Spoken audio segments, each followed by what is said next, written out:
tried to hold us back, to hold us, tried to hold us back. We will be here forever. This week I catch up with a man who's just been awarded the Australian Skater of the Year. He's just put out 2 amazing video parts I highly recommend you go and watch. It's Nixen Osborne. You know, I'm a fan of Nixen. I mean, I'm a fan of his skateboarding. Like, how can you not be? But after spending some time with him and getting an insight into his personality and character, I think I'm a bigger fan now. He's quite a deep thinker. He's someone who consciously seeks out humility, empathy, kindness, and I think that is the true measure of a person's success. And it really comes out in his skateboarding and his friendships and relationships. He's very open to sharing about his life, and we talk about his background growing up. And I think overall, like, I'm stoked that I can sort of document this very special period of his life. Like, you know, just won Skater of the Year. He's 25 years old. He's got amazing sponsors. He's got big dreams. And he's just on the cusp of much, much more. And, yeah, I really enjoyed it. Hope you do too. And, yeah, enjoy getting to know Nixen Osborne this week, everybody. Cheers.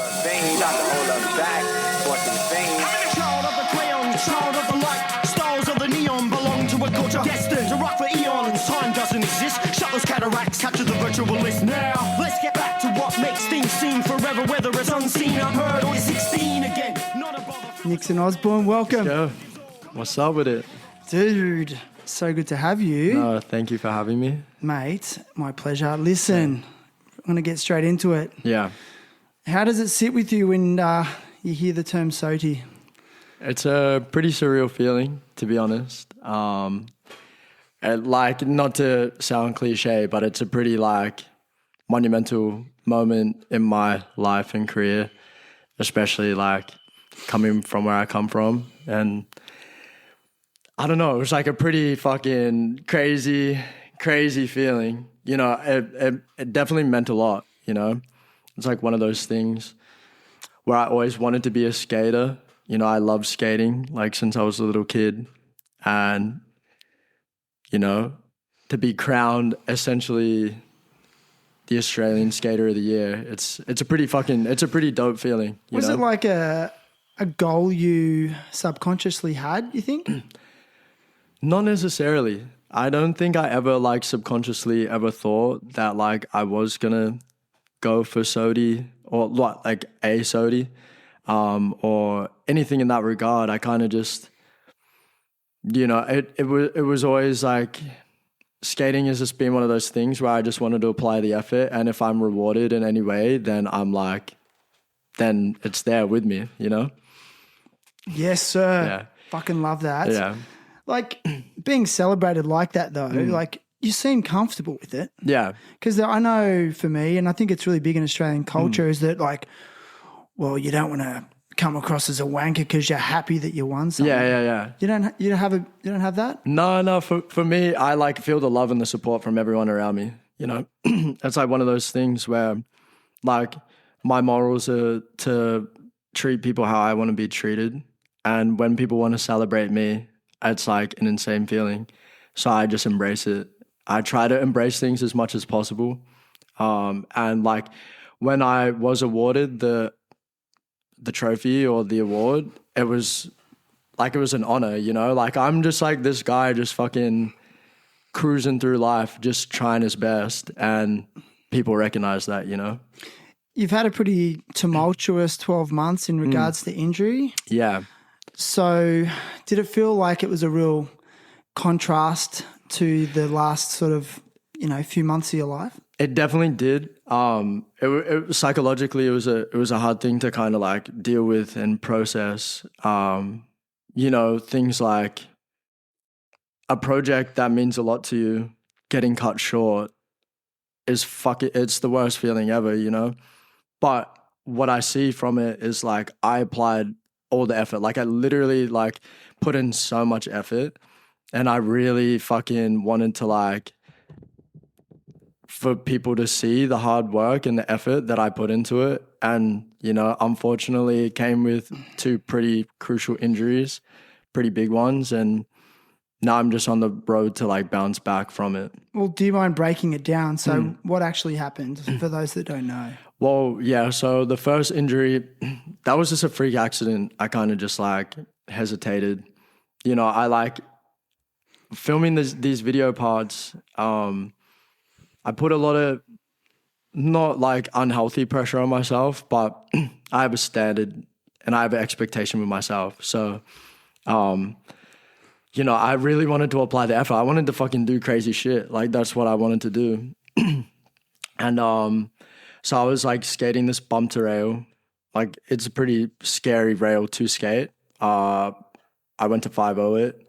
I fucking went for it and then like flew into the rail. I hesitated so hard and I split my shin open all the way to the bone, like a very deep incision all the way to the bone, 13 stitches. And it like killed the side of my leg. Like I can't really feel the outside of my shin anymore. Nerve damage as well. Yeah, real bad nerve damage. I like split it. A little bit of my tendon like kind of popped out a little bit. It was super painful, like very, very painful. And it was funny, like the first clip I wanted to get back after splitting my shin when I was ready to skate was the 5-0. And that was the first thing I went back for. So I fucked my shin up. And then I went straight back to the rail as soon as I could, because it wasn't an ability thing. It was like a freak accident, you know? But you said you hesitated. Yeah, full hesitate because I just put too much pressure on myself sometimes. So you knew you could do it. Had you had a few attempts prior? Yeah. The day or maybe like 3 or 4 days before, I fucking stomped it like 10 times. But I just kept getting unlucky because the footpath lands right in line with the rail. So every time I'd 5-0 it. Like the first one I tried and locked into, if the footpath was like over or if there was like landing, I would have landed it perfectly and it would have been first go. And then that shin injury would have never happened. But that's the thing about skating. It's super unpredictable. And like, that's the best thing and the worst thing about it. That footage is in your Sunday part, isn't it?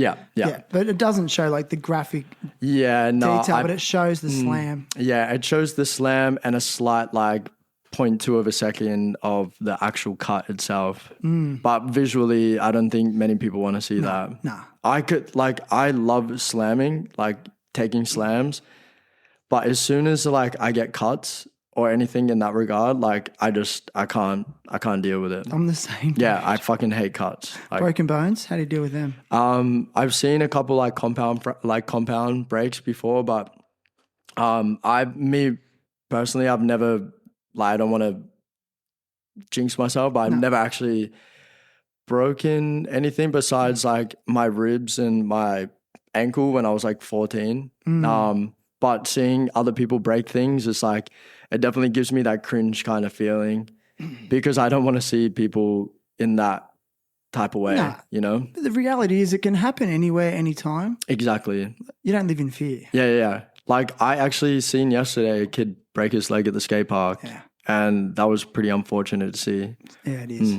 I mean, I can't count how many broken wrists I've seen at skate parks. Oh, yeah, it's insane. Yeah. Like even to the point now, I can just almost predict it. Yeah. When I get to a skate park, even if it's a scooter kid, I'm like, for sure. I know. Man, I have this friend in America and he just always breaks his wrist.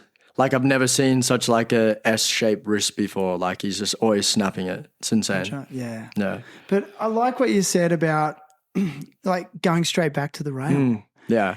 Was it something that was plaguing you after the injury? Oh, for sure. I've got to get that shit done. I couldn't stop thinking about it. I was like, what the fuck? Like I had that. Like why was I such a pussy when I went to go for it? The landing looks super narrow. Yeah. Like it's just like a standard rough footpath. It's one of those spots. A lot of the spots that I skated in my part, you need to see them in real life to understand the justice of it. But that rail specifically, like I know Sam Sutton skated it. I think he was the first one to skate it, did the sickest 50 on it. Zion Wright front smithed it. And then I was like, fuck, like a 5-0 is like open for it, you know? And like I just thought it would be a great trick for it, not realizing how actually gnarly the rail was. Like it's it's genuinely scary. It's like pretty high to pop onto. The kicker kind of jolts you a little bit, and then you land into like a steep hill bomb. So it's a crusty run-up? Yeah, crusty, but it's like, it's good. I like it like that, you know? The rougher the better. So you said you had a bit of nerve damage, but it didn't really like mess with the function of your leg? No, it didn't affect like the muscular. Just the feeling? Yeah. It's just like the skin on the outside of my shin now. It's like, it feels weird. It feels super weird. I've got it. I can't feel my big toe. Yeah. The inside of my big toe, I had no feeling. Yeah. I had ankle surgery, and the surgeon messed up and damaged the nerve. Yeah. And he's like, after the surgery, he's like, I'm so sorry, but you're not going to be able to feel your toe. Yeah. I'm like, what? But actually, just recently, this is like almost 10 years later, I've started getting like an itchy feeling. Yeah. So maybe it is growing nerve again. It could be like, I know that there's nerve training and things like that. That's what my doctor was making me do. I don't know how fucking well it was working, but he told me every day just mark with a pen until you like start to get the feeling back and see where like how smaller the lines get to each other, and you know, and then see what happens from there. But to be honest, the outside of my shin, nerve damage, it's not really that big of a deal. Nah, dude. Well, listen, we're sitting in your awesome place in Sydney. I love the area you live in. I won't give that up to people. Yeah. It's a sick area. Yeah, super nice. Where'd you grow up though? Yeah, I kind of grew up all over the place. Like I've got a pretty like nomadic upbringing. You know, I'm born in New Zealand, like I'm Māori, like indigenous New Zealander. And then we moved to Australia. We moved to the Gold Coast first. Randomly, we moved to this place called Bacchus Marsh. It's like rural Victoria. Super weird. I don't know. Like I can't remember living there. Then we moved to Western Australia. We moved to the Pilbara. So we moved to a place called Karratha when I was about 5. We lived there. I lived in Karratha until I was about like 10. And then we moved to a smaller place, maybe like an hour drive away from Karratha, with like a population of like 1,800 people, called Wickham. And Wickham is where I developed a lot of my, you know, like that I was so bored out there that it helped me develop my personality and created interest for me, you know? Explain that. Why? Why do you think it did that? Because I was bored. You know, there's just nothing to do. We're just fucking like, we're rat bags and sport, you know, kickboxing and things like that. That's what we had to do out there. Were they your sports? Yeah. Like combat sports? Yeah, combat sports. Like I played a lot of sport growing up. Like I love sport. Like soccer, AFL, rugby league, basketball. And Muay Thai. Like Muay Thai was like my main thing. And like my granddad was like he was a professional basketballer, so I always like loved basketball because of that. But I just never like grew really tall, so I just didn't really pursue it. Dude, have you ever heard that saying like boredom? I don't know if I'm getting it wrong, but like boredom is the foundation of creativity. Oh yeah, 100%. But definitely. if you look at our society currently, like no one's ever bored. There's always, and they can't handle being bored. Yeah. So they just numb out on their phone. Well, that's exactly it. People are constantly stimulated now. You know, everyone's got stimulation. You can just doom scroll on your phone and look at Instagram. And that's one thing that I noticed, because I travel so much for work and skating that I meet these kids, and kids just be getting bored. Like they've got nothing to do. They don't find things very interesting anymore, you know, which is fucked up. It's true. It's interesting. You know, you did all these different sports. I was just thinking like why skating then? Because in my mind and from what I've seen of you, you just seem like you're just a naturally talented athlete. And I get the sense that you would have really taken to Muay Thai. I can tell you got the fighter's physique. Yeah. Basketball, footy, whatever. So what was it about skating over those things?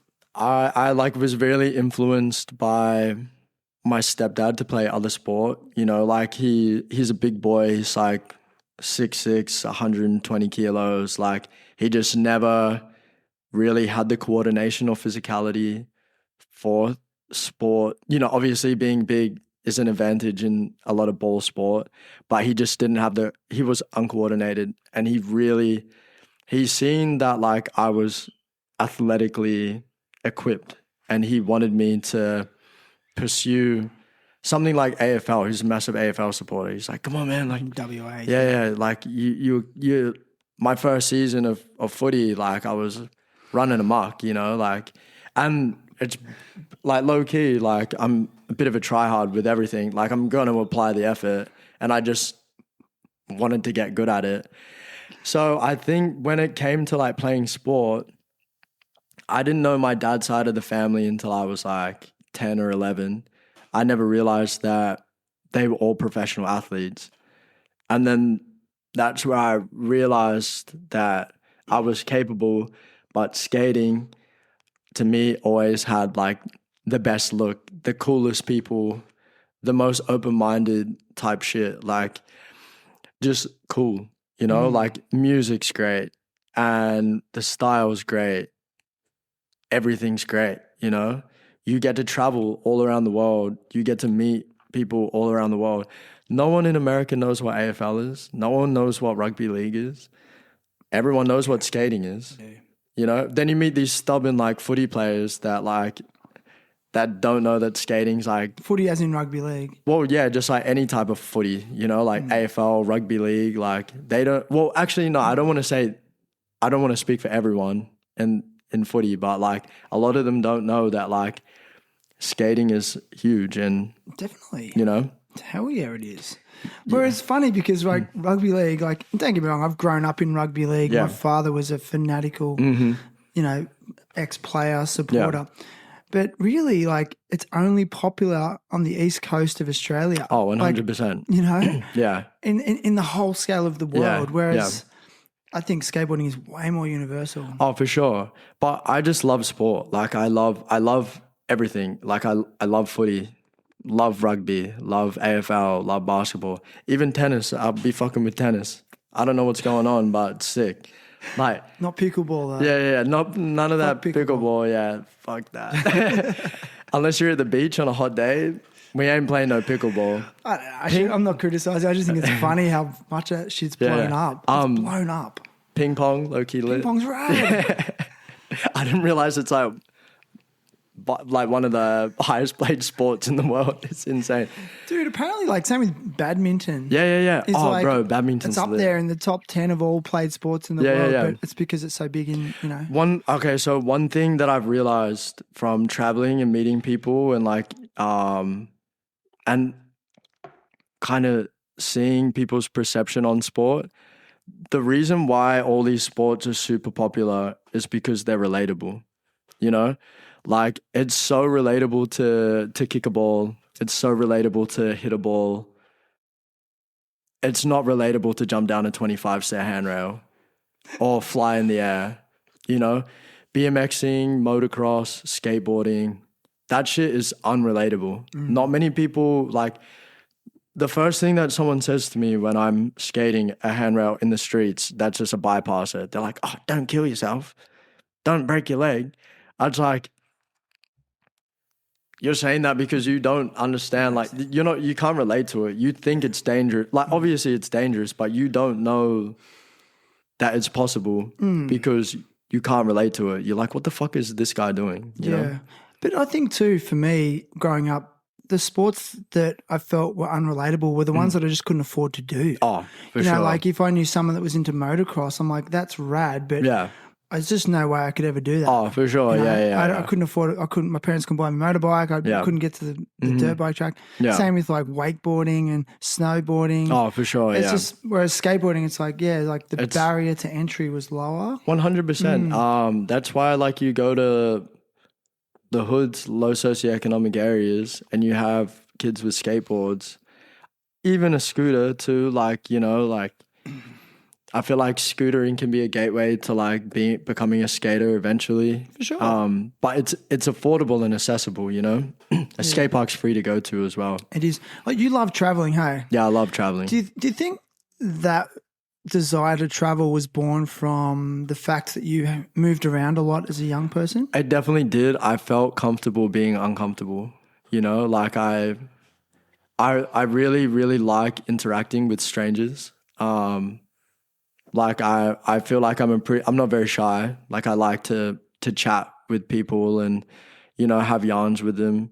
Me and my girl, we just did a road trip from Melbourne to Sydney. And everywhere we went, you know, like all these old people at caravan parks, grey nomads and shit, just like, I don't know, just having yarns with them, you know.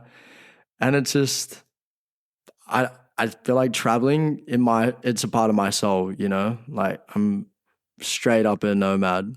Do you mind if I ask why your family moved from New Zealand and why you had to move around a lot? Well, yeah, it's a pretty cool, crazy, unfortunate story. Like, you know, my mum had me when she was super young. She was like 16 when she had me.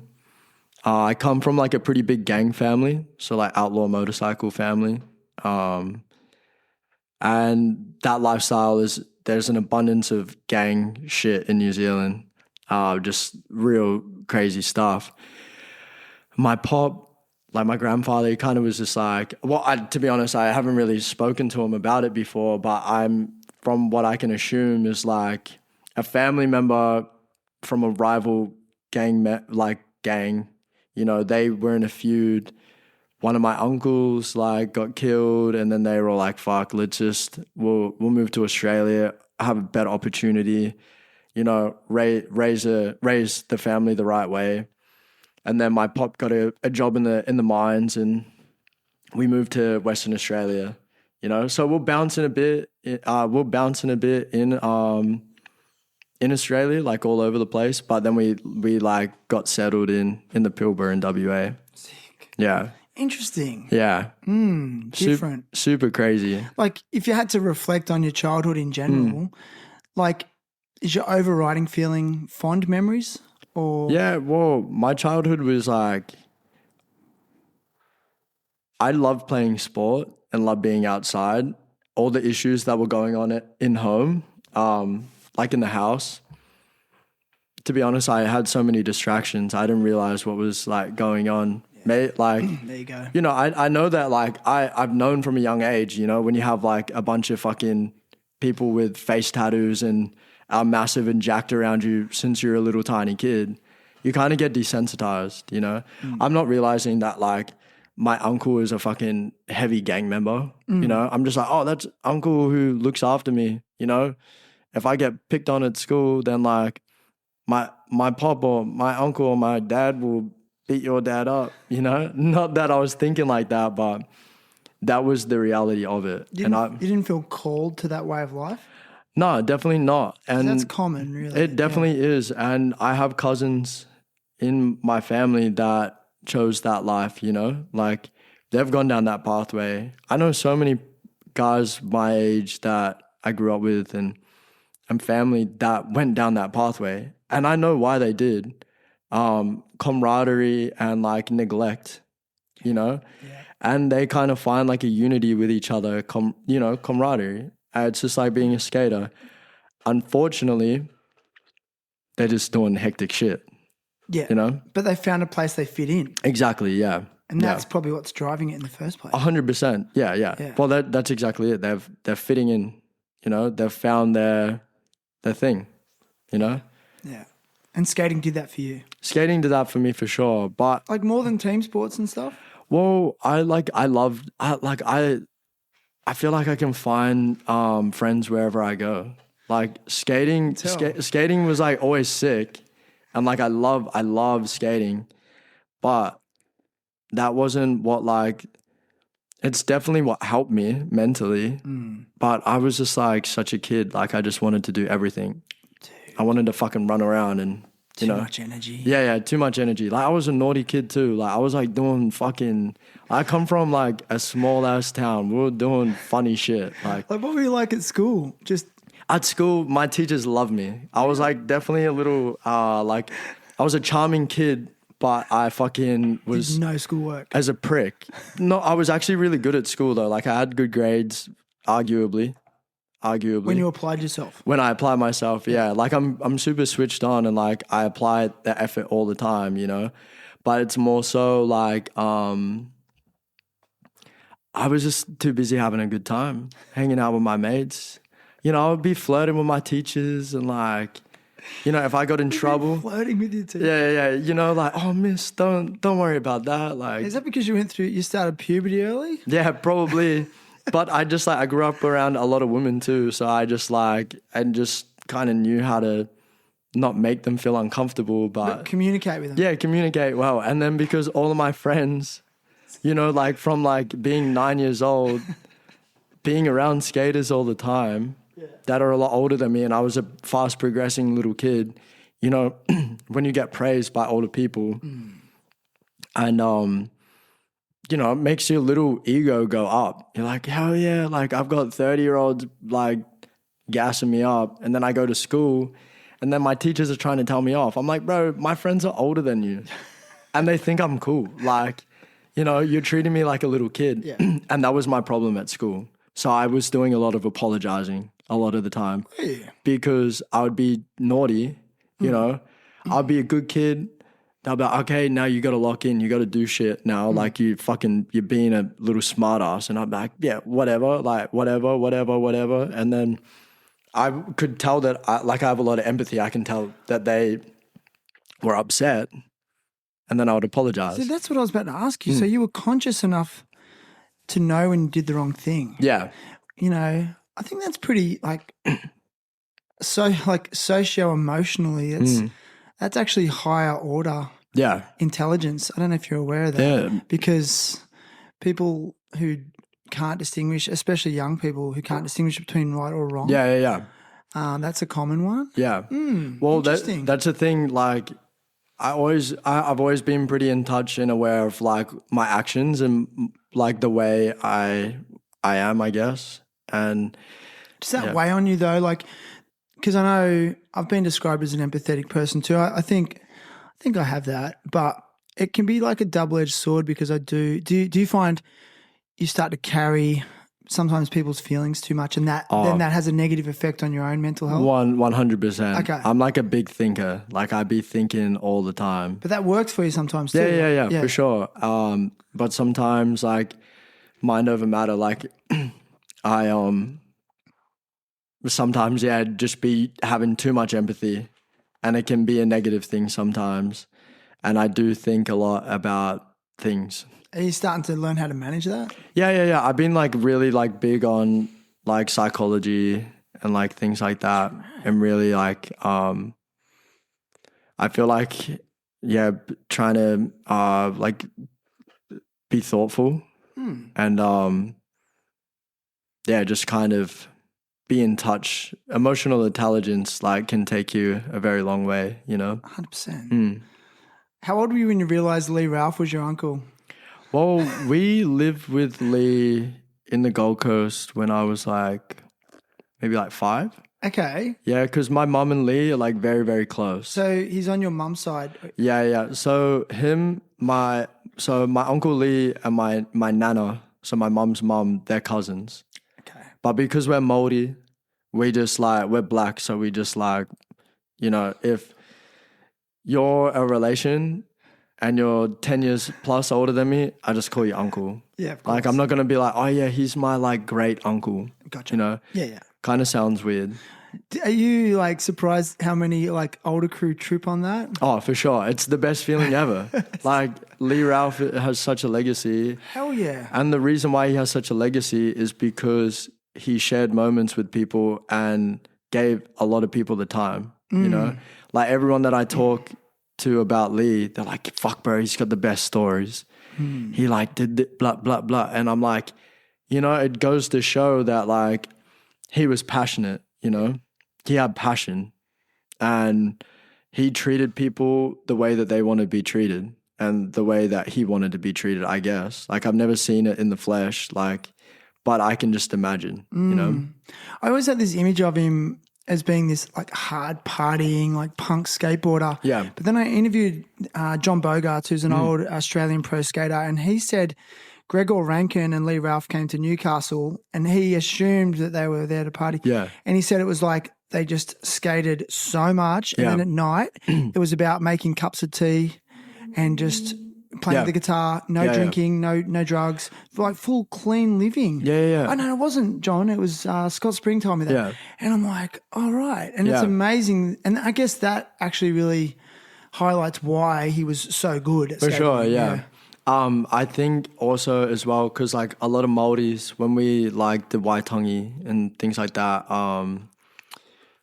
a lot of Māori became like Christian or Mormon, and like our family are Mormon, like originally. So maybe that had something to do with it. I'm not too sure. But I just feel like Lee was probably more reserved, and it was definitely a good thing that he didn't drink or like party throughout the early stages of his career. And then once he established himself and like, you know, do the mahi, get the treats. That's like a New Zealand saying. So mahi is like work. You get and then you get the prize. And then you get the prize. But I just think like, situational, you know, maybe sometimes when people have a sober early career can lead to a dangerous end of the career. You know, like I've met a lot of professional athletes that were straighty until 24, 25, and then they get into their late 20s and they didn't get to party or anything, and then they fucking get cooked. You know? They go crazy. Yeah. Where are you at with that in terms of drinking and stuff like that? I don't drink. Like I will drink. It's not like, you know, like I'm not that weird guy that's like, oh yeah, I don't drink. Like I'm not a drinker. I'll definitely have a good time, but it's because I love a good time so much. I recognize when it's worth it. You know, like I know that like if I party every weekend or whatever, in 5 years, I'm just gonna be that guy that won SOTY one time and then they're like, what the fuck happened to that guy? You know, I would rather like, you know, like have a long-term kind of career.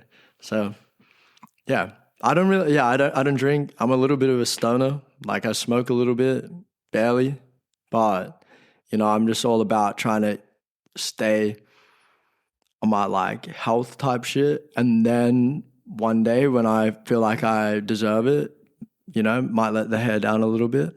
That day might not come. That's what I mean. Because that's what I'm finding in my older years is you can draw this shit out if you look after yourself. Of course, yeah. I feel like, and because I come from like, I've been coming from a bikey family, like I have been around the biggest and the baddest parties since I was a little kid, you know, like I was definitely fucking getting on it when I was like 16, 17. Yeah, so you're not curious by it, like you've seen it, you've like... Yeah, I've been around it, It's not like you this know? mysterious thing you've got to experiment with. Exactly. I come from born into it. Exactly. And I come from a massive, like, a lot of people in my family are alcoholics too, you know? Like, I don't, unfortunately, like, drugs and alcohol has, like, been such a, like, destroyer in my family, you know? So, like, I try to just stay away from it. Yeah, dude. You know, and people might think it's straight or whatever, but it's like, at the end of the day, it's like, the situation that I come from and I grew up in is like a lot different to probably theirs. So like, if you think that it's weird that I'm not gonna like get on it hard, you know, I don't care. Yeah, it's whatever. You know, let me be stoned in the corner, like. And if like I'm already confident as like I don't need no alcohol to like to bring that up, you know. I mean that's the big thing. Yeah, like alcohol and drugs are just a symptom of other things, insecurity or you know depression, anxiety. It's just it's self-medicating, and I see it more clearly than ever. Yeah. And I've had my battles with it. Yeah. Listen, I want to hear about your work in indigenous and remote areas of Australia, doing the coaching. Was it Big Heart? Is that what it's called? Well, so mostly totem. So totem skateboarding. Yeah, okay. Totem skateboarding. You know, we've been, like, honestly, so grateful for, like, Nigel and Dave Cameron. David Cameron, when I was, like, 16, hit me up. I met him in Nimbin. And he reached out to me. He was like, yo, like, I want to fly to Sydney. I want to bring you on this trip. You know, you get paid. We go around and we teach small communities. We teach them how to skate. And, you know, I got budget. Like, I can give you like $1,500 or something. I was 16. I'd never really been paid before. It was like $1,500 and a flight to Sydney. Are you fucking kidding me? That sounds so dope. And then expenses while you're away. Expenses, like everything. And then I fly in, you know, I get greeted by this fucking legend who like I clicked with so hard. Like his like soul, like he's like one of my soul brothers, you know. Like, so he's the owner of Totem. he's the brother of the owner. What's his name again? David. Let's highlight him. David who? David Cameron. Shout out David Cameron. Yeah. And then there's Nigel Cameron. They're identical twin brothers. Legends. Okay. Such legends. And then so Nigel is the owner. David is the one that hit me up. Okay. He got me out there to Sydney. And then I just created such a special relationship with the both brothers. And what they've done for me, what Nigel has done for me over the past couple of years is like I couldn't be more thankful and more grateful. You know, I've been all over Australia. I've seen so much of Australia, the outback, the coast, everything. It's been the best experience. And I've never really like cared too much about the pay or anything, but I'm fortunate enough to get such good pay for it, and I get to go to these communities, inspire people, and I'm brown too, so I go to these Aboriginal communities. I come from the hood as well. I talk to these little kids that are like getting into trouble. You know, if I see them like fighting or something, I'm like, bro, have you guys ever tried boxing? If they like to ride their scooter, I'm like, have you ever tried skating before? Like, you know, it's like I get to be like a big brother to like these kids in the communities, you know? It's the best feeling ever. And like my thing is to, like I love seeing people win. Like I'm not the type of person that like ever wants someone to do bad. Like I get really inspired when people feel inspired. And, you know, I get to go to these places and kids will be like, nah, I can't do it. I'm like, bro, you can do that shit. And then at the end of the day, they're doing it. And then they're like, oh my God, I'm doing it. So how was the program working? Like you just go to a certain town that had some kind of skate park? Mm-hmm. Were you giving away boards or were you like giving them boards to use for and just do coaching sessions? Yeah. So like. And then having conversations within that. Yeah. So the way it works is like they're like free skateboarding programs. We go out, we take like, I don't know, 30 skateboards, all the equipment, helmets, prizes, kind of everything for them, provide. We like get them to like, you know, set up, do stretches, teach them how to correctly put their feet on the board and then kind of go from there. And then you can like really analyze and then you cater to their skill level. Okay. And some kids pick it up faster than others. Some kids need way more time, you know, to pick it up. But you kind of just work with them slowly and getting them active, right? Yeah. I wonder if it's a government initiative, like if it's government support. Yeah. So it's all done through like through government grants. Yeah. So like councils would get like money, and then they will hire us, and then we'll go out and deliver the programs. I've been working with Big Heart for a couple of years now too. Big Heart kind of runs up. They're a non-for-profit organization. Sick. They get like investors, and investors will like put money towards these programs, give us grants. I've worked with a company called Build Up. Build Up is the best. Like Jack Dowden, they're based out in Northern Territory. He's got me up to like completely remote indigenous communities, like crazy, like isolated from like people, and you go to like Kawanyama. Was that an eye opener? Did you realise there's people in Australia living that isolated? Yeah. I did. I'm oblivious. I've never been out there. Yeah, so I grew up with Aboriginals, like in the Pilbara. Like it's very like a traditional bit of land, and it's sacred. You know, like I'm very close and well connected with the indigenous community. Yeah, you said that. You said like you're brown skinned. Yeah. I mean, do you feel like that helped bring down some barriers? Like, did it actually? Definitely. Definitely. Was it different? Okay. Yeah. And I feel like the way that I hold myself too, because I grew up with Aboriginals, a lot of my mannerism and the way I speak sometimes. And the way you approach them. Yeah, right. like they can tell that I grew up with black fellas, you know, like that's just my thing. Like, and indigenous, like Australian indigenous culture is like, you know, like I've been blessed by tribes before, and I got my spirit animal. I got it tattooed on me, you know, like it means a lot to me, their culture, and to be able to inspire their emerging is like, it means so much to me. Dude, you're literally changing lives. Yeah. Don't even realize. Yeah. It's funny what you said about, like you said, if there's kids fighting, you might say to them, hey, have you ever tried combat sports?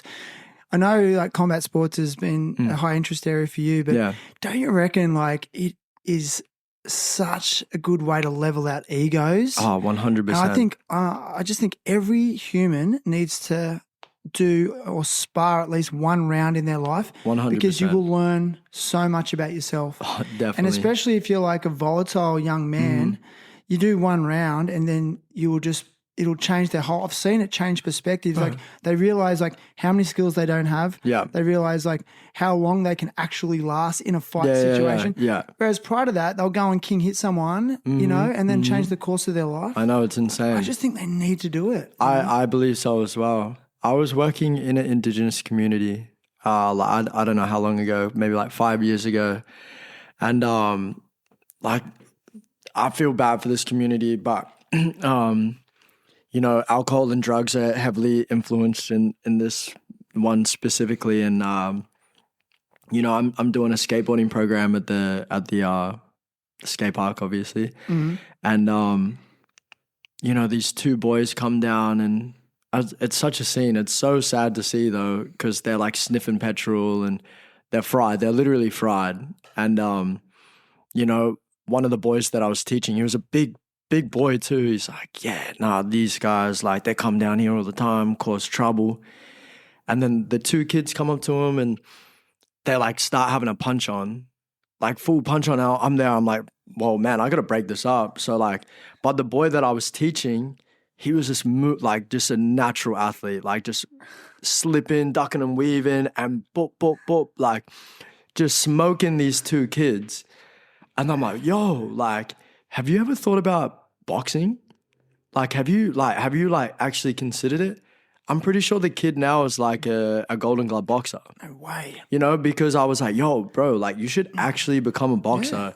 You're really good at fighting. Get disciplined. And the thing was, he was super controlled with his emotions. He wasn't like fighting out of aggression. He was just fighting to like protect himself, you know? Interesting, eh? But then that's where I come in. I'm like, yo, okay, boys, like, you know, like break it up now. But because the kids were fried on gasoline. Yeah. What do you? Oh, that's heavy. Yeah, super heavy. So insane. What do you like about training for combat sports like Muay Thai and boxing? Like, what do you personally like about it? Well, for me, it keeps my awareness sharp. Proprioception's like on point, you know, awareness around you. Footwork is really important. You know, just like not even for skating, just like life in general, you know. Fitness, I mean, geez. Yeah, like fitness, endurance. Like my endurance is really bad at the moment because of my injuries. I've just been cooped up on the couch, not really doing anything. But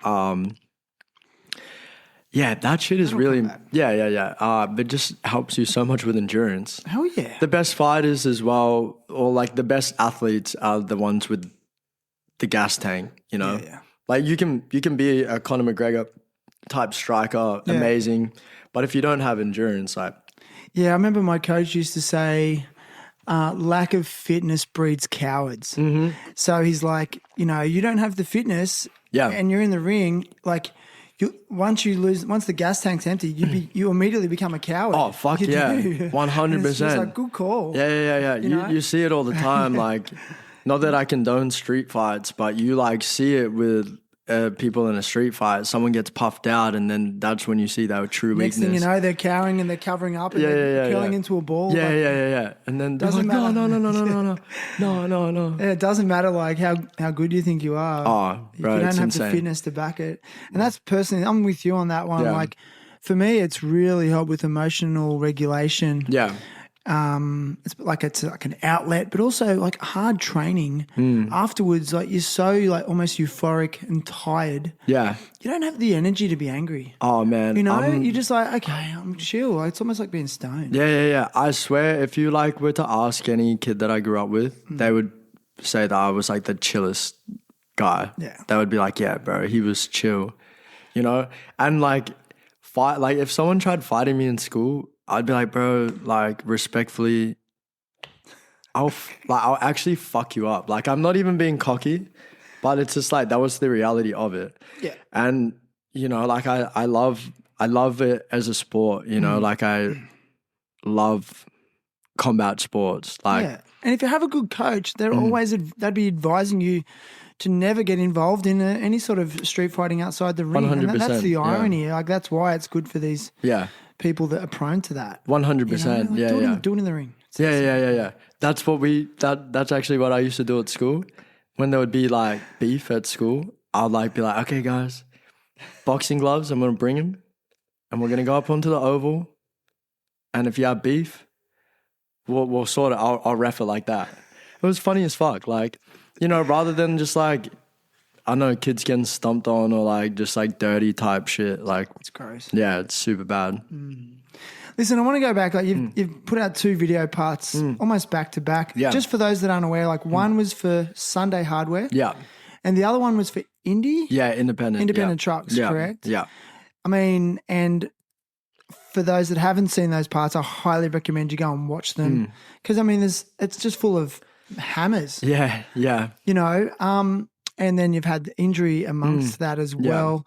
And earlier in the conversation, you said like the filming got cut short because of the injury. Yeah. So do you kind of feel like you didn't give all you had? Oh man, like, are you serious? like honestly, like filming those 2 parts, so the independent part, that was all my Californian footage. Those were my first 2 trips out to the States. And when I was out there, I was feeling good. Like the first trip I went out, I was feeling great, you know, like mentally, physically, just like really applying the effort, making an effort to like meet new people and like interact with the people that I needed to be around, you know, like skating with the likes of Rhino, you know, like he is now, I look at him like an older uncle type figure, you know, he's like such a legend. And just like kind of meeting like all these new American friends. And the things that I love about my American friends is they're so supportive, you know, they want to see me do good. And it's the best feeling ever because like they see what I'm doing and they recognize it. They're like, this kid's fucking coming out here and he's trying to get shit done. How would you compare the culture compared to Australian skate culture? Well, to be honest, like I think Australian culture in general, we just we don't have an abundance of everything. So like, you know, there's less of a picking. So like maybe some skaters that deserve a little bit more in Australia, they don't necessarily have it. It's not because they're not liked or something. It's just because, unfortunately, there's just not enough here. And the way I create a comparison is just like nothing really affects me. I'm just happy to be here, you know? So I just look at everyone in the Australian industry. I love everyone skating, you know? I fucks with everyone. Like I'm not a hater at all. Like I'm sure a little bit of hate sometimes can be good, but that's not me, you know? Like I just fucks with everyone. But the one thing that I know about the Americans is they love to live a dream, you know? The American dream. And they see me coming out and they're like, oh, this kid, like let's fucking help him, you know? The help is... So they're supportive of that. Yeah. And they respect it. Yeah. Not like, oh no, another one coming in trying to bite our shit. Yeah, no, not at all. Really? They're just like, damn, this like I'm Māori from New Zealand. They're like, bro, I never met a Māori before. This kid's fucking funny. Like, he's outgoing. Like, what's up? You know? Charges. Yeah, and applies the effort, you know. And like I don't want to like say I am like this, but I like to think I'm pretty considerate, you know. Like I always want to pull up and make sure that like I want to like, you know, waters for the boys, fucking if you need me to like go and chop a bush, if you need me to bondo a spot, like if you need anything, I'll do that, you know, like, and it's not because I want to look like a tryhard. I'm just down for the cause, you know? Do you think that's just innate part of your personality, or was that something that was maybe bred into you by your mother or stepdad? I feel like that's just like a part of my personality. Like I've always been like a pretty caring type person. Like Gotcha. I always want to make sure that like, you know, I definitely want to see my friends win, and I definitely want to, I just want to like help people out, you know? I love that you're saying this, man. Yeah. Like, because it's something I've actually battled with. Like, I can feel myself fall into jealousy quite easy. Yeah. And I heard an interview once with Steve Caballero, and he was talking about how he was resentful at Tony Hawk. Yeah. When Tony Hawk's PlayStation game first took off, the first one. Yeah. And all of a sudden, like, Tony went fully mainstream, made all this money. And for Cab, it was hard because back in the day, he was more popular than Tony. He was older than Tony. Yeah. And it's like, and he was like, oh, no, I'm not getting mine. Yeah.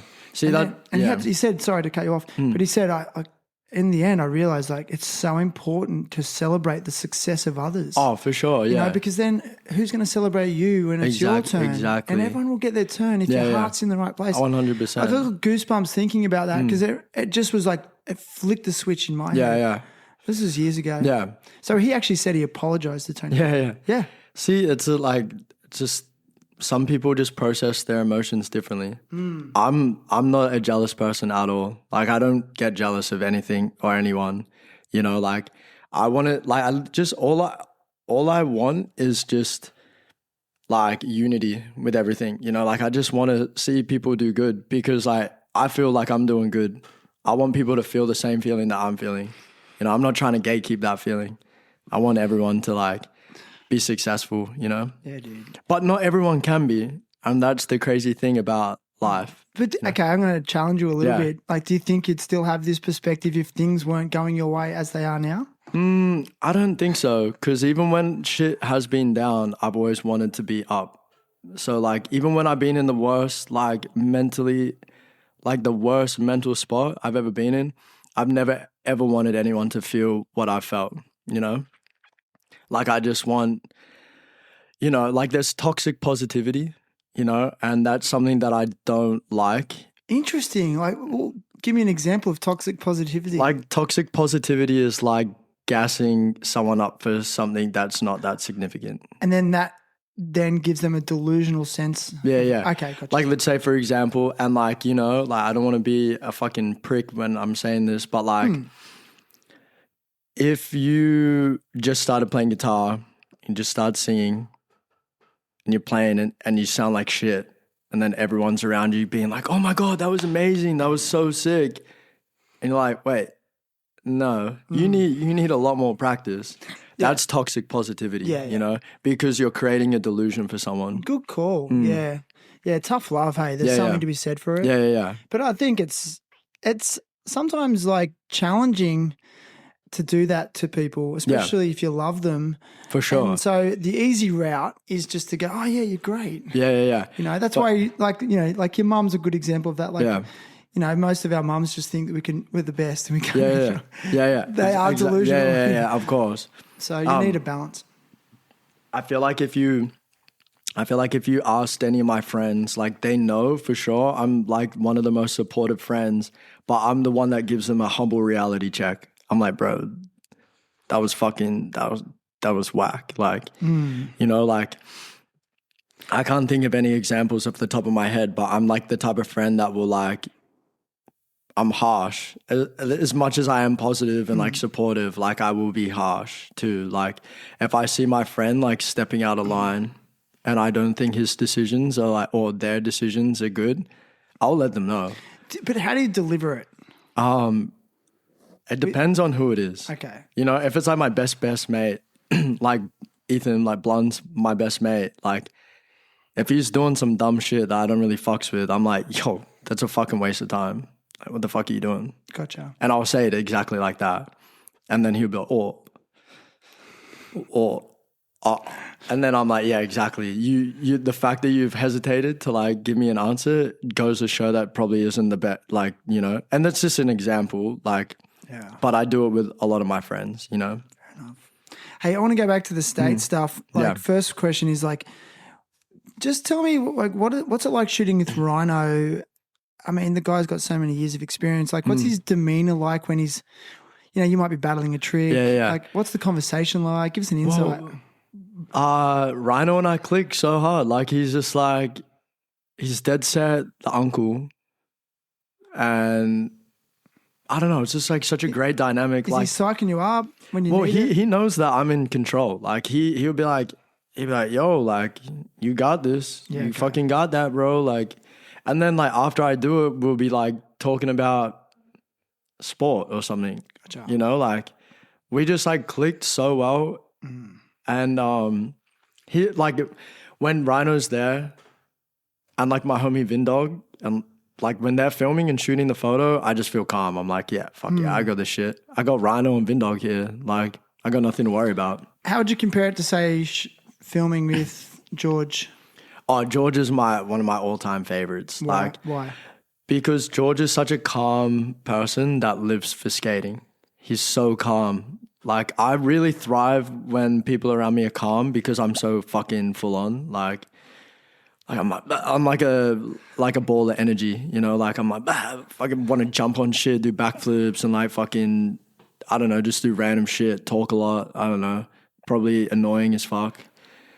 Just yap. Don't apologize. Yeah. But when I'm around people like, I know, George or like Vindog or Rhino or something, I like to think that they like it. Like I'm sure that like I'm not pissing them off too much because I'm good at reading the room, you know. Like I know how to read the room. So if I'm being a little bit too full on, I'll be like, okay, I got to take a couple of steps back. That's right. Yeah. Dude. Listen, I want to ask you about something I've always found interesting since you did it. Like, it's just very obvious to me. Like, have you heard of the 7 different intelligence? So there's like some people are more intelligent musically. Yeah. Some people are more intelligent spatially. Yeah. Then there's like bodily kinesthetic intelligence. Yeah, I never heard that. Okay, well, it's an actual intelligence. So like, this is my type of shit that I love. Okay, so it's like, the theory goes, there's no such thing as a dumb person. Yeah. It's just like their intelligence lies in other areas. It could be mathematical. Yeah. But for me, I seen this high level of bodily kinesthetic intelligence when you were, I think it was a kickflip or a heel flip, I couldn't see from the footage, into this bank, this brick bank. Yeah. And then you were like, it's in Waterloo. Yeah, and yeah. you were going towards this car and you like slid like a cess slide, like, and then you, instead of hitting the car, you just had the bodily kinesthetic intelligence to like lay flat and then slide under the fucking car. Yeah. That was just Tell us about that. That was a crazy kind of experience. Like, to be honest, sometimes when you are skating, you don't think that far ahead, you know? Like, let's say, for example, I'm skating a kink rail or a handrail. I'm not like thinking about the end. I'm just thinking about the start. So I'm just like, I'll jump on, I'll hope for the best. That kickflip, just like, I don't know, that was just like one of those things where like, it was such a situational thing, you know, like if that car wasn't lower, if that car wasn't as high as it was, I probably would have fucking fucked the car up. The thing is, you figured it out in that moment. Yeah, You went, yeah. I think I can get on. All in like microseconds. Yeah. But like, was that the first time? Was that your first shot? Yeah, that was my first one rolling away. So when you looked at it, did you actually consider that you could hit a car, or you thought you could actually carve out of it? I don't even know what I was thinking. I was just like, that's what I mean. I'm just doing random shit. I was up there trying the kickflip by myself just because I wanted to do the kickflip and then go to my car.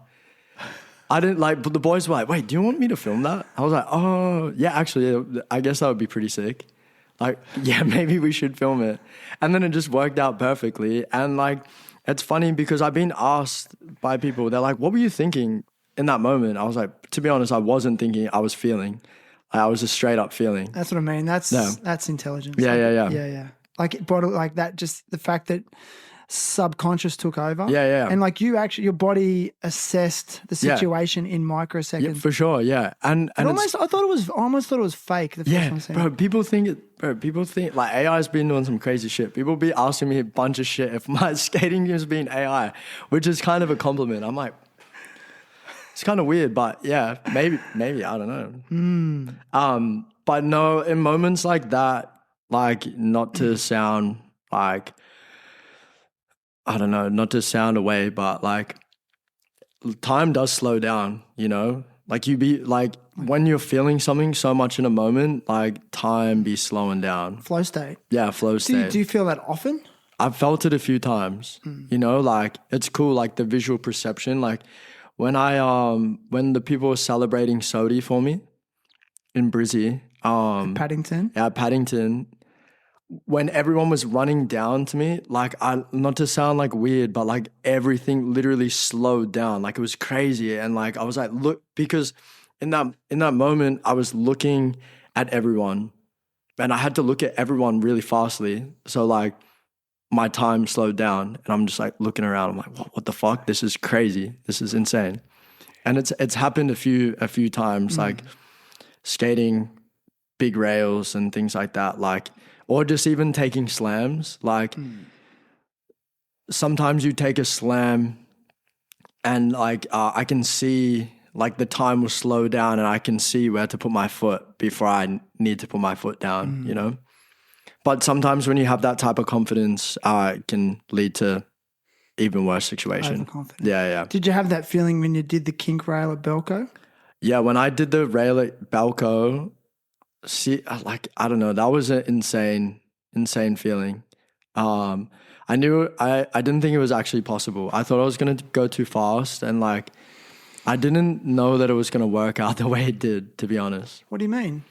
Well, like I didn't think you were going to land it. No, I didn't think I wasn't gonna land it, but I just didn't know how I was gonna land it, you know? Like, Or how quickly you were going to land it. yeah, I don't know. It was like such a crazy, weird feeling because I'm like I went for it. Like actually, so like the process of doing the kink rail, you know, the day before I like stood up on the rail with Ethan and I was just like surfing it, like just going down, like holding onto his shoulder and then going down the kink and being like, ooh, actually these kinks are like really, really good. I probably, if I can figure out how to pop onto it, I'll be able to do it, maybe.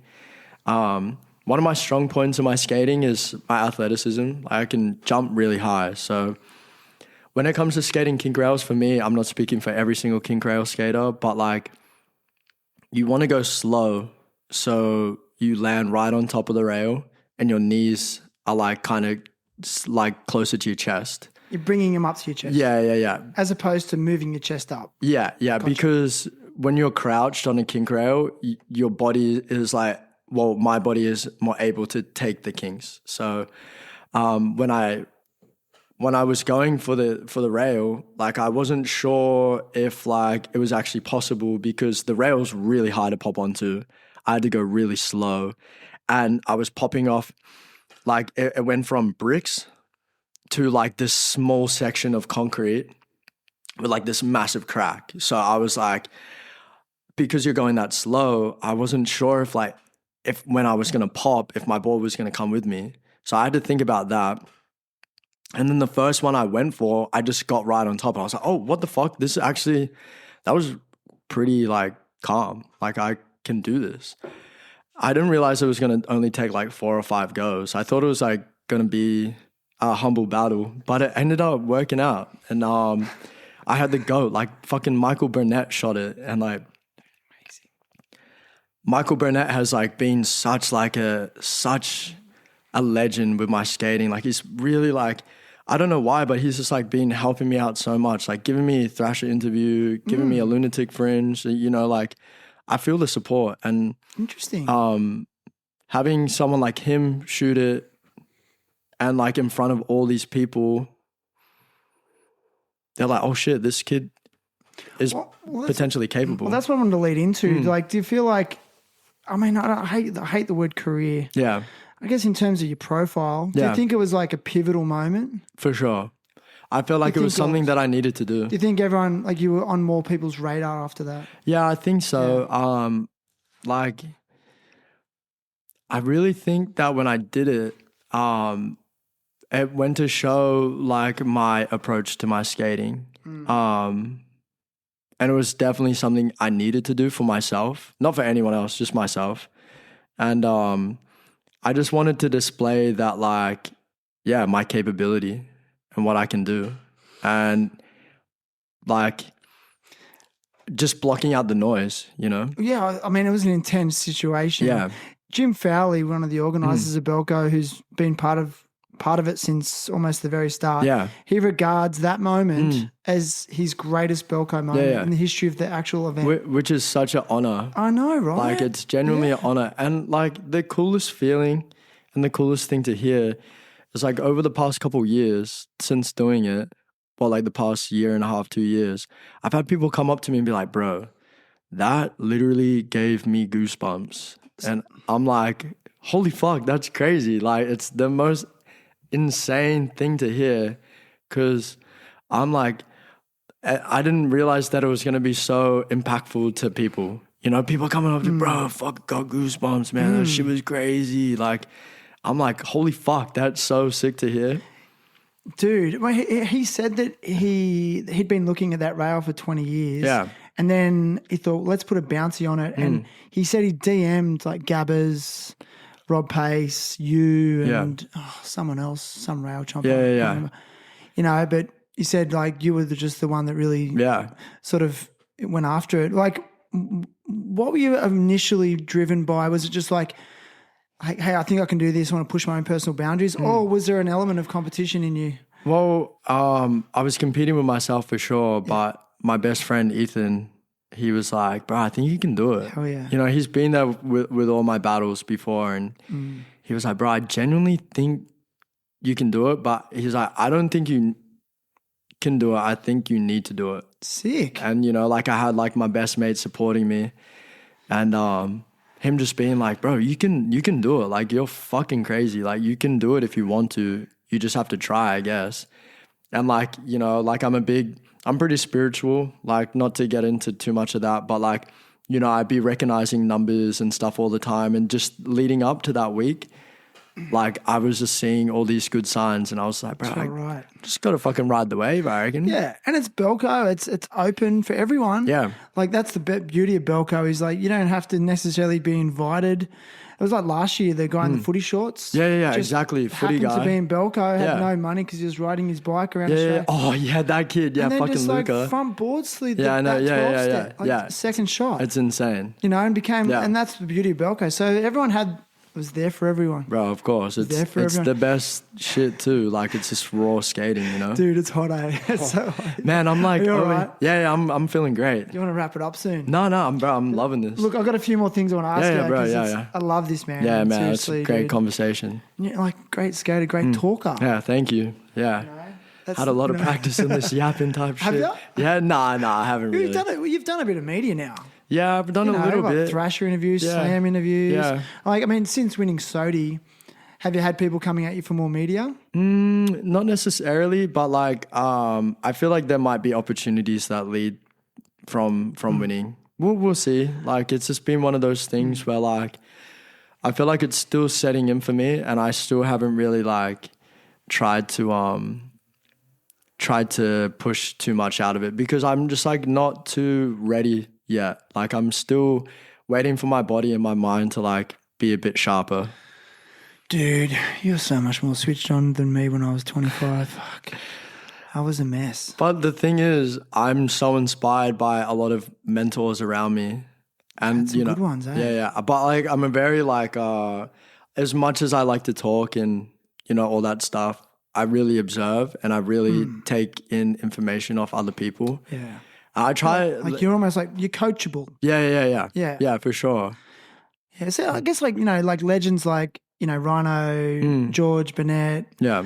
I guess they see a lot of talent. Yeah. And I guess, you know, take it as a compliment. They obviously see something in you. Yeah. They wouldn't give you their time. They're busy people. Well, that's what I'm tripping out on. Yeah. It's like such a Don't trip on surreal, it's such a surreal feeling, because like everyone that I've always been inspired by has given me their time. And Spending time with you now, I see it. I see why. yeah. Because I think too, like, there's being a good skater, and like some of the greatest skaters have not necessarily been the most talented skill wise. Yeah. But they've had these other qualities. Yeah. And aside from being marketable, just good humans. Yeah. You know, and I think like you said at the start, like skateboarding is an art form. Yeah.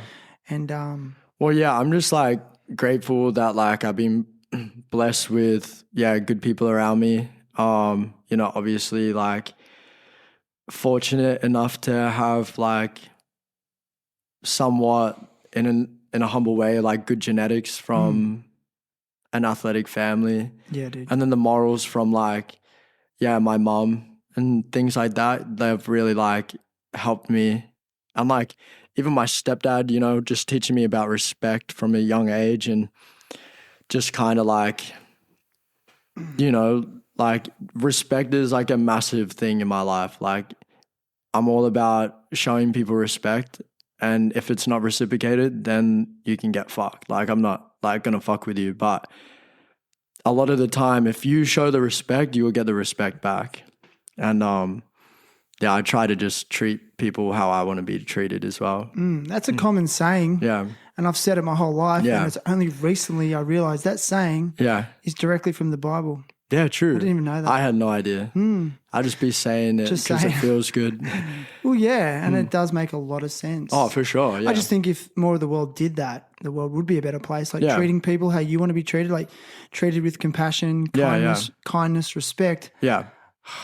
We wouldn't maybe be in the state we're in. Oh man, it's insane. I think, but like human nature is to be competitive and want like, you know, to conquer. So like, I feel like there's people in life that like their purpose might like, I don't know, like I'd be fucking meeting people that like want to kick you out of a spot. And you're like, bro, like, what are you talking about? Just like enjoy the moment. Like you're other skaters. No, like a random bypass. Like, you know, like I'll be skating a rail and they're like, oh, what are you doing skating this? And it's like, bro, mind your business. Like, so they're not security. No. Just like random people. You know, we'd be running into that all the time. Oh, didn't you know that this was built in 1982? This is made out of marble. I'm like, yeah, I know that. You know, like, who fucking cares? Like, it was made in 1982, brother. Like, we were skating a spot and that's like dead set what this fella said to us. And I was like, well, it looks great for being fucking 43 years old, mate. Like, how's about you just let us skate it, and if it gets damaged, then damn, that sucks. Like, it's all good. You can kind of understand his rationale a little bit. For sure, yeah, I can, for sure. But I think like sometimes being utilized in a way that it was never intended. Exactly, yeah. I feel like humans can kind of put too much energy into caring about something that doesn't really matter. Do you mind if I ask, I hope this is not sensitive, but like, was your biological dad ever on the scene? Well, actually, this is going to be a crazy like loop right now. So my dad and Lee Ralph were best friends. And my dad was like a sponsored vert skater. He was like claimed as like the Christian Hosoi of New Zealand. Like the best style ever. Like What was his name? Curtis Osborne. Okay. Amazing skater. He's like was like skated for Black Label and for Vans, and yeah, he had like an amazing early on career, and then he was skating a Vans Warped Tour, and they were doing warm-ups and a BMXer dropped in on him. They collided, compound fracture on his fucking femur. Femur's sticking out of his leg. Then yeah, fucking went to hospital, got addicted to the pharmaceuticals, and then just went downhill from that, became a gang member. And to be honest, I don't know like really anything about my biological dad. All I know is that he was like a really good skater.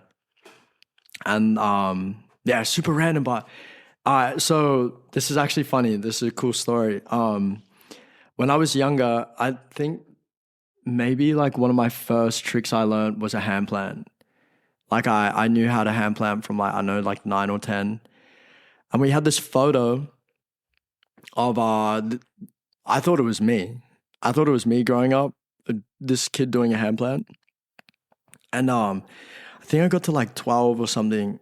And I was like really looking at the photo and I realized that the hand plant was goofy footed. And I was like, what the fuck? That's actually not me. Like, had me tripping. And I go to my mom, I'm like, yo, mom, like, who is in that photo? Because, like, that's not me. And she's like, oh, yeah, like, I didn't want to tell you, but, like, your dad was, like, a sponsored semi-professional skater. No way. And I was like, wait, what the fuck? Like, wouldn't you think to, like, tell me that? And then apparently it was, like, one of his first tricks he learned.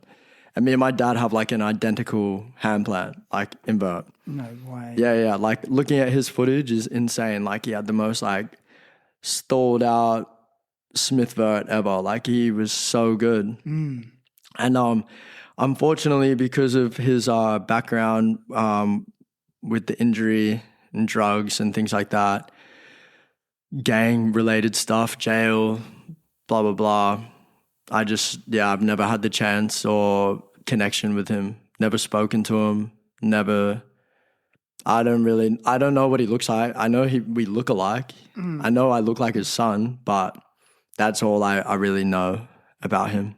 I mean, how does it sit with you? Is it something that comes into your mind sometimes? No, never. Okay. Just because, like, I don't know, I'm just happy to be here.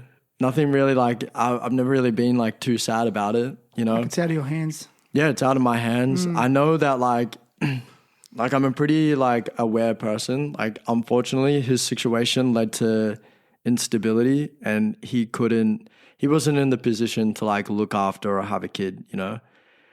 Which, you know, like, a lot of young men especially, they need a father figure, but I had father figures, you know? Okay. So I'm grateful for that. Interesting. Yeah. But, yeah, I didn't know about that side of the family until I was like 10, 11. Right. And I was always like, my mum's dad is like, he's like a staunch little fucking gangster, like bikey, like big boy.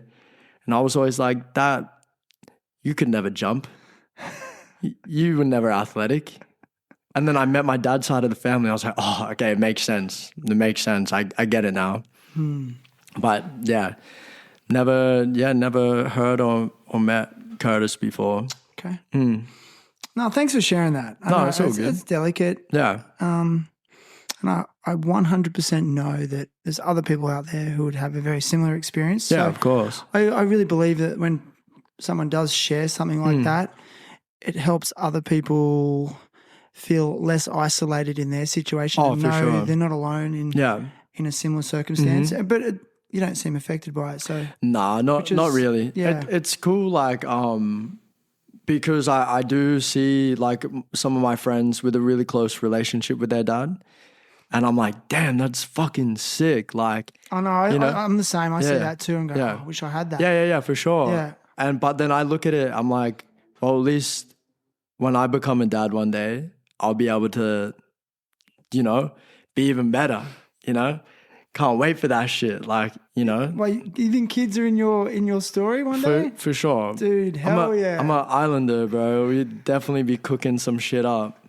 We got to keep it going, bro. Hell yeah, dude. I might have some professional little kickboxers. You will, man. Yeah, it is the best. Like, my son's like 7 and like, I never wanted to force him into anything, but he's now into skating. But he's like, he's seen bowl skaters and he's like, I want to fly. Yeah. So now, like, because I live near Bar Beach Bowl in Newcastle. Yeah. So he's like, we're there every day and he's dropping in he's 7, he's dropping in in the shallow end and, you know, doing kick turns in the deep end and it'd be the coolest thing to see. It's so hard to describe to people. Like, it's the most satisfying thing for sure in the world. Right, I can just imagine. But there's also a lot of fear because I'm like, there's a new thing that takes over. It's like, I don't give a shit about my own personal safety. Yeah. But the chance of my kid getting hurt, I'm like, and I've had to close my eyes sometimes. Like the other day, he was going to drop in on the vert. Yeah. And I didn't want to say, no, don't do it. So I just had to walk away. And I had AAA ready. Yeah. And, see, I feel like, I don't know, I'm just such a big believer, bro. I feel like when I have my kids and they're like, I want to do this, I'll be like, bro, you got that shit. Let's see that, bro. I'm fucking down. Hey, I'm not as brave as you. Yeah. But who knows? Who knows? It might be different when I do have a kid. I'll be like, oh no. But to be honest, I think I'm gonna have daughters. To be honest. Yeah, dude. I've got a daughter as well. Yeah. And that's another whole nother experience. Yeah. Well, that's the thing. Like, That's so rad to hear you say this. yeah. Well, I don't know. Just like I come from a big family. Like I come from a big family. You value family. Yeah, for sure. I think it's like the most important thing. You know, I can't be bothered like just living my own life. Like, it's been sick. Like, I want to create something for them to experience the same thing that I've gone through. You know. Dude, so good. Yeah. So good. I love this. Anyway, listen, man, we'll start to wrap it up. I want to quickly ask you, you got a wild card entry into SLS. Yeah. Which is next weekend. Yeah. Now, you're coming back off a heavy injury. You showed me a clip. You look like you're skating, like, transitions pretty well. Have you been to SLS in Sydney before? No, first it's pretty time. intense, dude. Yeah, I can fucking the just state. imagine. I mean, I think it's one of the best arenas to watch skating. I won't lie. Like, it's not a bad seat in the house, but I often watch it going, oh, God, if I was skating in that. Yeah. I mean, how you feeling? Well, to be honest, like, it's just all about the vibes, you know? Like, I'm homies with all the big dog pros now. So, like, I'm just there to, like, pull up. They know I get down in the streets. They know I be jumping on big handrails and skating transition. Like, I'm not there to compete. I'm there to have fun and skate with my mates, you know? Like, you're not feeling like a pressure, like, oh, this guy just won SOTY. No, because I be talking to the organizer and he's like, bro, I know that you've been injured and like I know that you're not like I'm a street skater for sure, but I'm also a transition skater. So I'm not there to like rehearse a run and like try to do the craziest shit. Like I'm for the streets, you know? Yeah, like, you are. Yeah, like, yes, you are. Yeah, like I'm just there to like show face, do a couple of hand plans, go do some fucking rail tricks and just you could take it with a grain of salt. Yeah, have fun. Bro, I'm around the best skaters in the world. Hell yeah. You know, like that specialize in what they do. Hell yeah. And I just can't wait for the vibes, you know? Oh, dude, it'd be rad. And like, I looked at all the people who are in that wildcard jam. Like, it's sick. Like, for me personally, because I'm from Wollongong, like, see Dan Woolley in there. I was just like, yes, Dano. Because he's so good. And like, they're just all like really good humans in there as well. That's what I mean. And like, Australian skaters are like my favorite too. Like, why? Just because of the rawness, you know? Yeah. Like, I know Gabbers is skating it. Gabbers is like genuinely one of my fucking favorite skaters ever. Noah Nayef is also like, I think he's like one of the most talented skaters ever. I don't really know who else is skating. Sean Thomas Ryan? STR skating. Yeah, he's that guy. fucked up. He's so good. Oh my God, I love watching that guy. Dano skating. Riley Pavey, he's my fucking guy. I love Riley because he's just so talented and just so funny. Like, some people just have this like comedic kind of fucking, I don't know. He's just so funny. Dude, last year, the 50-50 pants down. Yeah. Like, he's just hilarious. Like, he's actually genuinely so funny. Who else is skating? I can't remember off the top of my head now. There's two more. I can't quite remember. But I'm just excited to. I'm having a mental break. Yeah, just to watch shit go down. Like, it'd be fun. Yeah, that's on the Saturday. Yeah. No, I think it's on the Friday. No, I'm pretty sure this year it's Saturday and Sunday. The finals are on Sunday. True. Oh well, unless I got it wrong.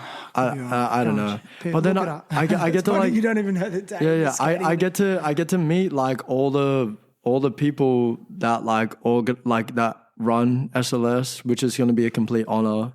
Rich King, I think he's the event. He's a really nice guy. Yeah, I've been speaking to Matt. Okay. He's such a legend. We had a really good phone call the other day. My friend Caroline, she's from like Southern California. She's coming out and she's like my G. You know, I criticized it the first year going, SLS, whatever. Yeah. But I still went and I went, you know, this is actually sick. Yeah. And like, I'm thinking like, I love sport. Yeah. Like, why wouldn't I want to go to like, Yeah. what am I? I'd rather go this than the footy, which is literally in the stadium next door. Yeah. And I'm there and I'm eating hot dogs and Yeah. you know, oh, look at this, you know. It's creating this like vibe that like skating has like missed out on for a little while. Like It is. skating, like vert skating back in the day used to have like this crazy like crowd energy. Oh yeah. Skating is like starting to get crowd energy again, which is good. And I feel like some skaters really thrive off that type of stuff. I feel like you're that guy. Yeah. Oh, bro, I fucking love I love slamming in front of people. That's my favorite shit ever. But I just reckon like, I see what you're saying now. You can go there just so relaxed, nothing to prove. Oh, yeah. And just enjoy the moment. Yeah. I you got know, nothing. enjoy. And it's a jam, so everyone's Yeah. skating at the same time. Exactly. Like, you're not like it's not like you have to do a run in by yourself. Yeah, exactly. And I think you said it really well. Like those SLS guys, they're specialists. Yeah, exactly. Like they're literally training like that. Yeah. Like respectfully, I know a lot of the guys that be fucking shit up on that course, they're not doing it down a street rail. So I'm like, unless you're like, And there's a difference. yeah. Like I'm just down to see what people are good at doing, you know? Sick, man. I love watching people fucking do that shit, you know? Yeah. Well, listen, man, it's been so epic, and Yeah. like, I've loved this, but I want to ask you a couple more things, and then Yeah. we'll wrap it up. Yeah. Firstly, like what's next for you? Next 12 months, next 5 years. Like, do you have a plan, or you just? I mean, I'm a very like structured person. Like I definitely have thought about a plan. Like I know some people go with the flow, some people create plans and things like that, but I definitely have a plan. The next 12 months for me, the first 6, because of this injury, I'm still not allowed to like skate at a high level until like May. So after May, I'll be going to America. Pull up there, just be like, yo, what's up, guys? I hope you didn't miss me too much because I missed you guys. That's one thing that I'm super excited for. And traveling, me and my girl, we're gonna do a bit of traveling together. She's a professional dancer, so we'll go to LA and she'll do her thing while I'll be doing my thing. And then start trying to work on this like visa to hopefully move to America eventually. That's definitely a part of my long-term goal. But yeah, just getting the mind and the body fucking on point. Like, so situating yourself in the States is part of the plan. Yeah. It has to be. Yeah.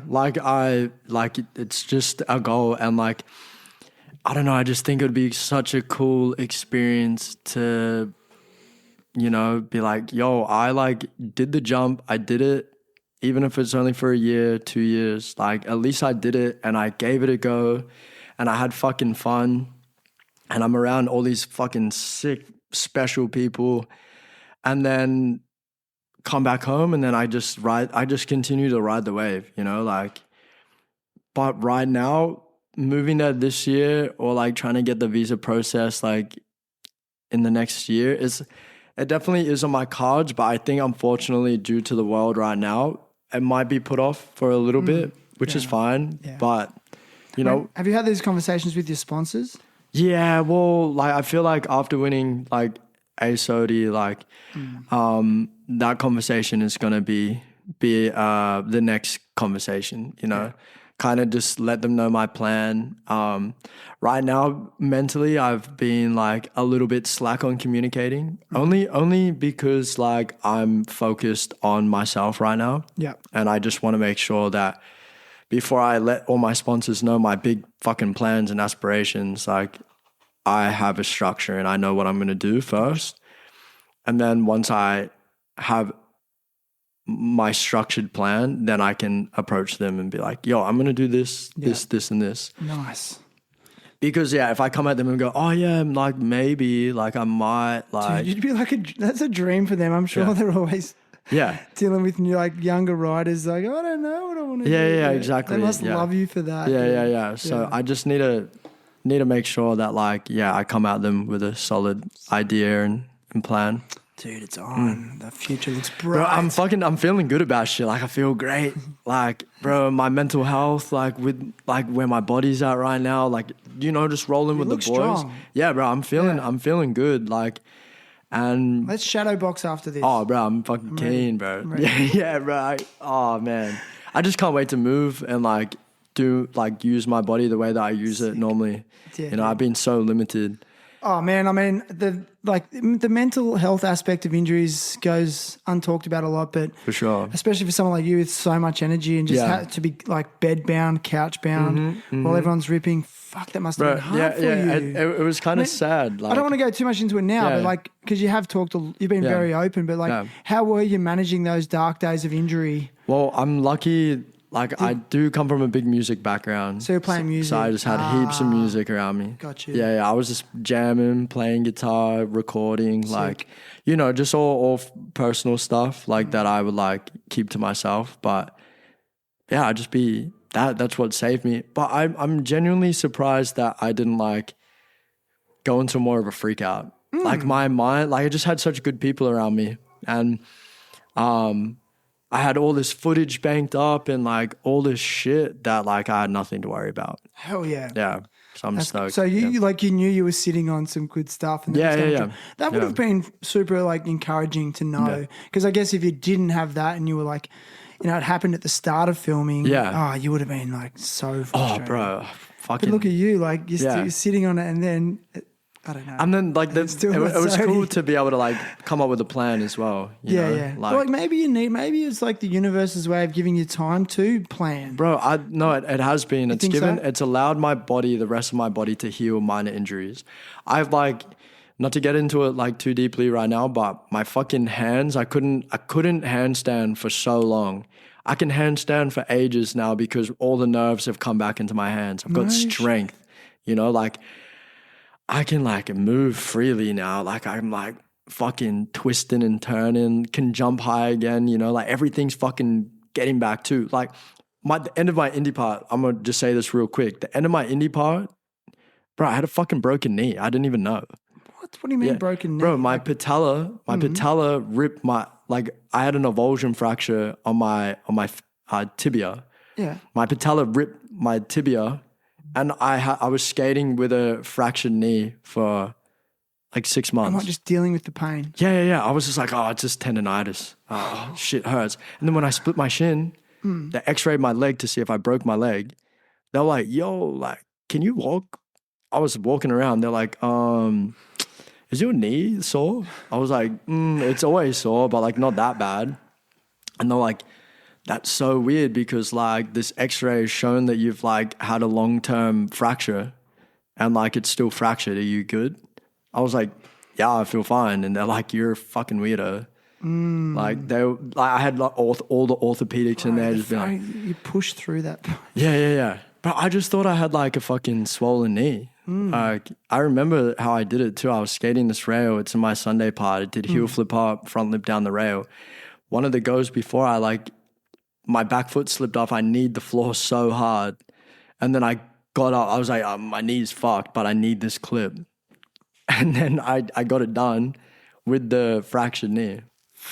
And then did an American trip with the fractured knee. I just had no idea. And just pushing through. Yeah, dude. just pushing through. I was like, bro, my knee's sore as fuck. So what'd you learn from that?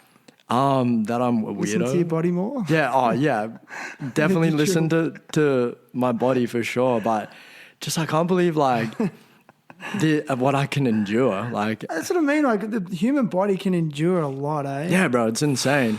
But as much as you feel indestructible, it's like brings you back down to earth. Yeah. When you realize that like you're not as indestructible as you think you are, which fucking sucks. As soon as they come up with like these fucking bionicle type limbs, I want to be the first to try It's it. coming. You know what I still can't believe they haven't really come up with is like artificial meniscus. In Yeah. these. Oh, for sure. Like, Yeah. Why can't they just like inject a gel Yeah. as a cushion? Well, they've been solved. trying. How They've been, hard is it? Yeah, Come yeah, on. yeah. Surely, come on. Come on. Fucking someone figure it out. Like I know knee surgery is great. Yeah. Like they're getting really good at it now. But like you know how people like they wear out their meniscus. Yeah, and yeah, there's yeah. No, there's no cartilage in their knee. Yeah. So not meniscus and cartilage is all. Like why can't they just like put some sponge in there? Oh, for sure. I don't know. Yeah, after my skating, I want to be a physiotherapist. So that's like like I'm thinking about starting my course next year and Studying.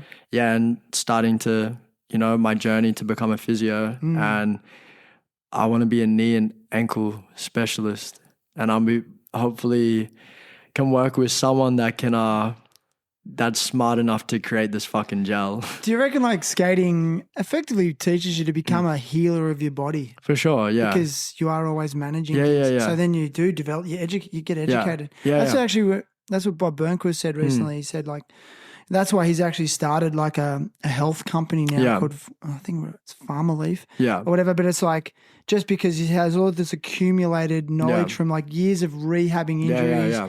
and learning, you learn about your body. Oh, for sure. I'm a very caring person too. I want to make sure that people around me are good. I want to make sure that the boys one day are sweet. You're a healer. Yeah, for sure. are, dude. Yeah, definitely have healing type energy. Hell yeah. That's a nice way to end actually. Yeah, fuck yeah. Any shout outs? Oh, bro, everyone. Like I did my slam interview for the SOTY issue, and man, if I could thank everyone, it would go for 45 minutes. But just like a quick round off, you know, John Fitzgerald from Vans, George Kazoulis, we got Nigel and Dave Cameron, Greg Cameron, rest in peace, my mom, my nana, Ethan Miller, Sam and Ben Saddleton, Daff from Creature, Rhino, big shout out to Rhino. Sam Cody, Wade McLaughlin, Patty fucking G. And look, if I missed out on anyone, you know where my heart's at. You know that I be caring. It's just so many names, and just I'm thankful for so many people, and just grateful for the life that I live. And I'm just glad I get to do what I love to do, you know, and hopefully can keep riding that wave. You know, Jono Southfield from Offends too. Like he's really financially helped me out a lot. Jesse Newnham from Parliament. He is my fucking dog. That's one of my big uncles right there. You know, Mike O'Mealy. Just bro, shout out to everyone. Honestly. Yeah, actually, as you're saying that, I was thinking maybe I shouldn't have asked that question but it's very obvious you've got gratitude for. Oh yeah. I'm so much gratitude for everyone. I'm just appreciative of everyone just wanting to help me out. You know, I'm just a kid that came from the hood. You know, that just be trying to do the best he can and trying to figure out life by myself. You know, and I'm trying to figure it all out. Yes, you are.